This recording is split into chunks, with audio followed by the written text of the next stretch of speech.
Dining space থেকে এবার bedroom number 3 এর দিকে চলে যাচ্ছে, যেটা কিনা এন্ট্রি গেটের একদম ঠিক পাশের রুমটা। ঢুকেই এই রুমটা হচ্ছে আমাদের গেস্ট বেডরুম। এখানে ইন্টারেস্টিং অনেকগুলো জিনিস আছে। তো প্রথমেই ঢুকতে আমরা যেটা দেখতে পাবো, এটা একটা স্টাডি ইউনিট রয়েছে এখানে, যেটা কিনা জানলার পাশে একটা খুব সুন্দর স্টাডি ইউনিট রয়েছে। তার পাশে একটা ওয়ার্ডরোব রয়েছে, 3টে পাল্লা একটা ওয়ার্ডরোব রয়েছে। এবং 3 নম্বর জিনিস হচ্ছে এখানে রয়েছে এই মাল্টিপল একটা ইউনিট, যেখানে মাল্টিপল আপনার জিনিসপত্র ইন্টিগ্রেট করে একটা ইউনিটটা তৈরি করা হয়েছে। এইটাই হচ্ছে সবথেকে ইন্টারেস্টিং ইউনিট, যেটা কিনা আমরা একটুখানি বাকিগুলো এক্সপ্লেন করে নেওয়ার পরে সেটা বোঝাবো। আর তার উপরে রয়েছে এখানেও কিন্তু উল্টো দিকে আমার লফট রয়েছে। তো প্রত্যেকটা জায়গাতেই লফট আপনারা যেরকম দেখেছেন, যে ঢোকার সময় কিন্তু ফিল হবে না যে লফটগুলো রয়েছে, কিন্তু অ্যাকচুয়ালি লফটগুলো ওইভাবেই প্লেস করে প্রোভাইড করা হয়েছে যাতে ঢোকার সময় যেন মনে না হয় যে এখানে একটা বাল্কি একটা লফট বা কিছু রয়েছে। এবার এক এক করে আমরা স্টাডি ইউনিট এই প্রত্যেকটা জিনিসগুলি এক্সপ্লেন করবো। আপনারা যথারীতি দেখতে পাচ্ছেন, এটা একটা হিউজ একটা স্টাডি কাম ওয়ার্ক স্পেস, যেখানে মাঝখানে আমি বসে এখানে চেয়ার নিয়ে বসে, প্লাস এখানে জানলা আছে, এখানে বসে এখানে কাজ করার খুব সুন্দর স্টাডি কিংবা কোনো ল্যাপটপ নিয়ে কোনো কাজ এখানে করা যেতে পারে। আর এখানে আর পাশে দেখতে পাবেন এখানে একটি ড্রয়ার রয়েছে, প্লাস এখানে একটা স্টোরেজ এরিয়া রয়েছে, স্টোরেজ রয়েছে, এটাও ড্রয়ার, এবং এটা পাল্লা রয়েছে। প্রত্যেকটাই কিন্তু সফট ক্লোজ মেকানিজমের রয়েছে। দেখুন এটা আস্তে করে গিয়ে বন্ধ হয়ে গেল। এবার এই তার উপরে এখানে এটা কাউন্টার টপ, লং একটা কাউন্টার টপ রয়েছে, যেটা কিনা দরজার যে ল্যামিনেট রয়েছে সেটা এখানে ইউজ করা রয়েছে। তার উপরে রয়েছে এই একটা প্যানেল, এবং তার উপরে রয়েছে এই স্টোরেজ। এই স্টোরেজ দু সাইডে দুটো স্টোরেজ রয়েছে, এবং মাঝখানে বাইফোল্ড একটা অ্যালুমিনিয়ামের ডিসপ্লে ইউনিট রয়েছে, যেটা কিনা এরকম ভাবে উঠে যায় এবং খুব অনায়াসেই এখানে চলে আসে। এটাও কিন্তু সফট ক্লোজ মেকানিজমে রয়েছে। এবার চলে আসবো কাউন্টার টপে। কাউন্টার টপটা যদি আপনারা দেখেন, এটা কিন্তু একটা উডেন পিস, গোটা একটা পিস মনে হচ্ছে এখানে কাউন্টার টপ হিসেবে রাখা হয়েছে, সেরকম ভাবে ডিজাইন করা হয়েছে। প্লাস এখানে একটা প্যানেলিং মতো করা হয়েছে, যেটা কিনা যেখানে electrical wiring, electrical plug point এবং সুইচ এটসেট্রা এখানে রয়েছে। এবং আর এই যে প্যানেলিংটা এখানে যেটা করা হয়েছে, এখানে কিন্তু আপনি স্টিকি নোট বা অন্যান্য কিছু ফটো ফ্রেম বা অন্যান্য কোটেশনওয়ালা ছবি, তো নানা রকম জিনিসপত্র এইভাবে ডেকোরেট করতে পারবেন। এই হচ্ছে আমাদের স্টাডি ইউনিটের মেন বৈশিষ্ট্য। তো বাকি যে দুটো রুমে আপনারা স্লাইডিং ওয়ার্ডরোবটা দেখলেন, সেই কিন্তু এক্স্যাক্টলি সেম ডিজাইনটাই কিন্তু এখানে এই 3 পাল্লাওয়ালা ওয়ার্ডরোবটাতে আমরা কিন্তু মেনটেন করেছি। আর যার মাঝখানে এক্স্যাক্টলি আপনি দেখলেই বুঝতে পারবেন ওই ডিজাইনটাই এখানে রয়েছে। আর এখানে যেহেতু প্রোফাইল হ্যান্ডেল ওগুলোতে ইউজ করা হয়েছে, এখানে কিন্তু প্রোফাইল হ্যান্ডেল না, এখানে নর্মাল আমাদের হ্যান্ডেল ইউজ করেছি।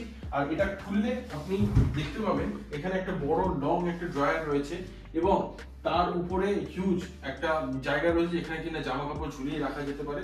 এবং তার নিচে রয়েছে দুটি সেলফ, যেটার মধ্যে এটি রিমুভেবল সেলফ, যেটা কিনা অনায়াসে খুলে নিচে রেখে দেওয়া যেতে পারে, যাতে যদি অন্য কোনো বড় জিনিসপত্র হয় সেটা সেখানে রাখা যাবে। এরপরে দেখবো আমাদের থার্ড পাল্লার মধ্যে কি আছে। এই পাল্লাটা আপনারা যদি দেখেন, এখানে কিন্তু কিছু করা নেই। এই জিনিসটা যেটা রয়েছে এখানে বড় বড় মই বা একদম লম্বা জিনিসপত্র যেগুলো দরকার লাগবে ফুল হিসাবে, সেইগুলো রাখার জন্য আমরা এখানে ডিজাইন করেছি এই জায়গাটা। প্লাস আরেকটা ইন্টারেস্টিং জিনিস আছে, এদিকে আসবো ফোকাস করার জন্য। এইখানে যদি দেখেন এখানে একটি কাট আউট আছে, এই কাট আউটের মধ্যে থেকে কিন্তু আমরা ভেতরের এই জায়গাটাই, দেওয়ালের পিছনে যে জায়গাটা রয়েছে সেটাকে আমরা ইউজ করতে পারবো। তো এটা ওইভাবে মাথায় রেখে ম্যাক্সিমাম স্পেস যাতে ইউটিলাইজ করা যেতে পারে, সেই মাথায় রেখে এই পাল্লা ওয়ার্ডরোবটা কিন্তু ডিজাইন করা হয়েছে।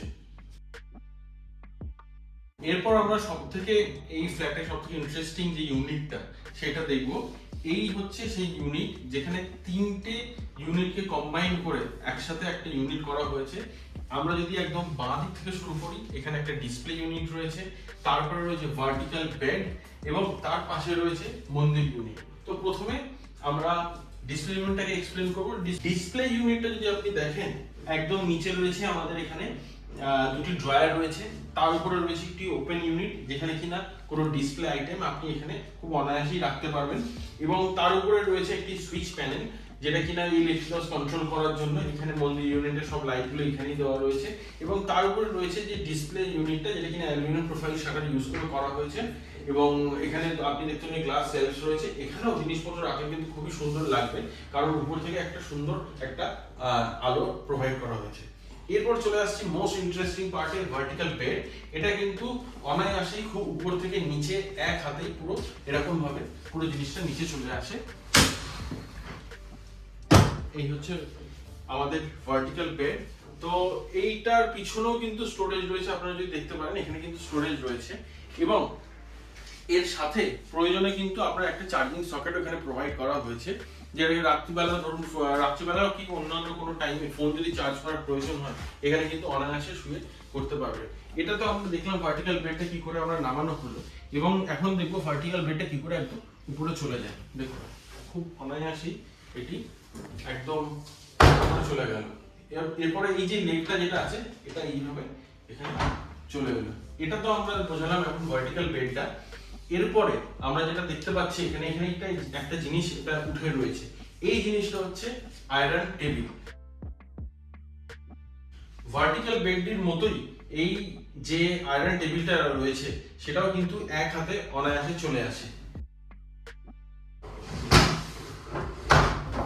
এই ভার্টিক্যাল টেবিলটা এক্স্যাক্টলি যে আমাদের ডাইনিং এর যে স্লাইডিং ফোল্ডিং ডাইনিং টেবিলটা ইউজ করা হয়েছে সেম মেকানিজমে কিন্তু এই ভার্টিক্যাল এই আয়রন টেবিলটাও কিন্তু এক্স্যাক্টলি সেম মেকানিজমে। তো যখন ভার্টিক্যাল বেডটা উপরে রয়েছে এরকম ভাবে, তো এখানে এটা আয়রন টেবিল হিসেবে কাজ করছে, এবং যখন আমার কাজ হয়ে যাচ্ছে এটা কিন্তু আমি এইভাবে ডাইনিং টেবিলের মতো স্লাইডিং ফোল্ডিং ডাইনিং টেবিলের মতো আমি কিন্তু আবার আগের পজিশনে নিয়ে চলে যাচ্ছি। তো এই হচ্ছে জিনিস, কিন্তু এর মধ্যে একটা প্রবলেম আছে, যেটা হচ্ছে এটা টানার সময় কিন্তু এটা চলে আসে।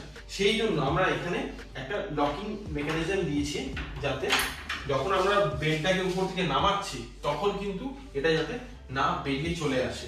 সেই জন্য আমরা কিন্তু এখানে লকিং মেকানিজম প্রোভাইড করেছি, যাতে এটা কিন্তু যখন আমরা এটা নামাচ্ছি উপরের এই পার্টটা কিন্তু ওপেন হয়ে যাবে, কিন্তু এটা যাতে বাই চান্স খুলে গিয়ে যাতে কোনো অ্যাক্সিডেন্ট বা না খুলে চলে আসে, সেই জন্য কিন্তু এইভাবে লকিং মেকানিজমটা আমরা প্রোভাইড করেছি। এরপরে চলে আসবো আমরা মন্দির ইউনিটে। এখন আমরা মন্দির ইউনিটটাকে এক্সপ্লেন করব।